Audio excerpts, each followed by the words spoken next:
Springtime has to be one of the busiest times of the year for us. We have some nice weather temporarily here, and we're going to get out and get a jump on a few projects.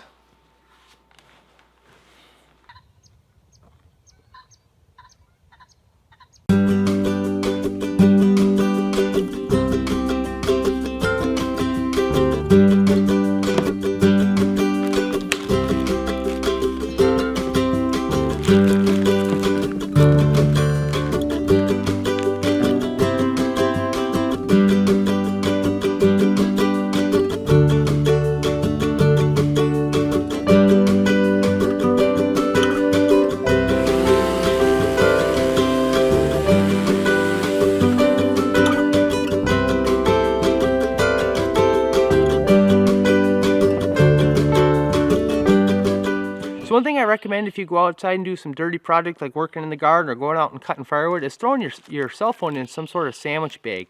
That way it's on you in case you get into some sort of emergency and need to call for help.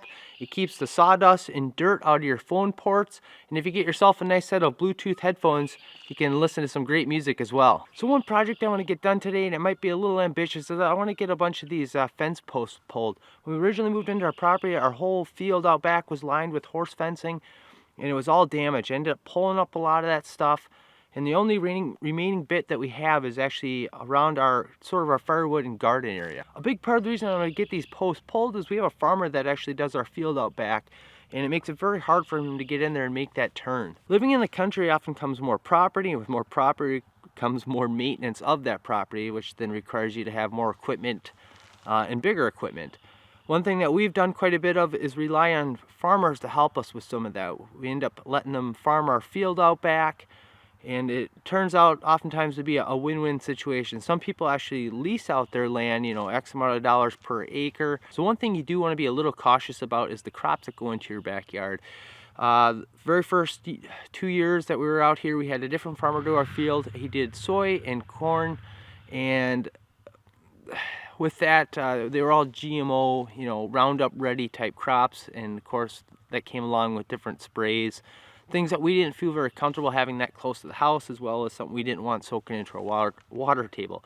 So we quickly pulled the plug on that and ended up teaming up with another farmer that we like a lot of his practices. He tends to follow a little bit more old school traditional stuff, a little bit less maintenance with like not spraying anything. He pretty much seeded the field down. Required a little bit of a commitment with us just so he can recoup his money of putting that seed in, and for us it's like a win-win. Our big part of our field's all maintained by him.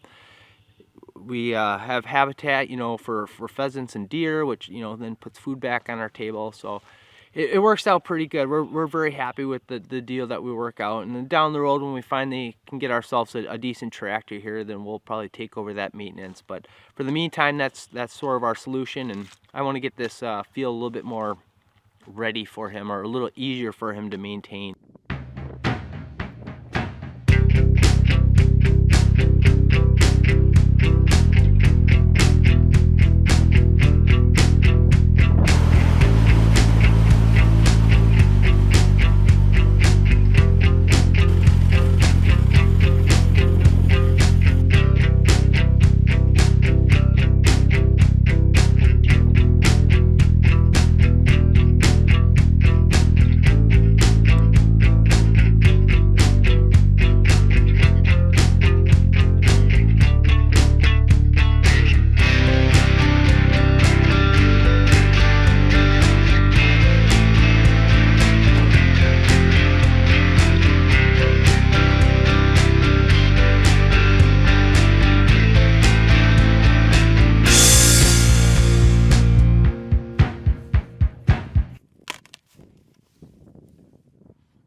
So it's become pretty apparent that the ground is still frozen just a couple inches down. I'm gonna have to get this thing out because I know I'll end up forgetting about it, and some farm equipment will end up hitting this and probably do some real damage.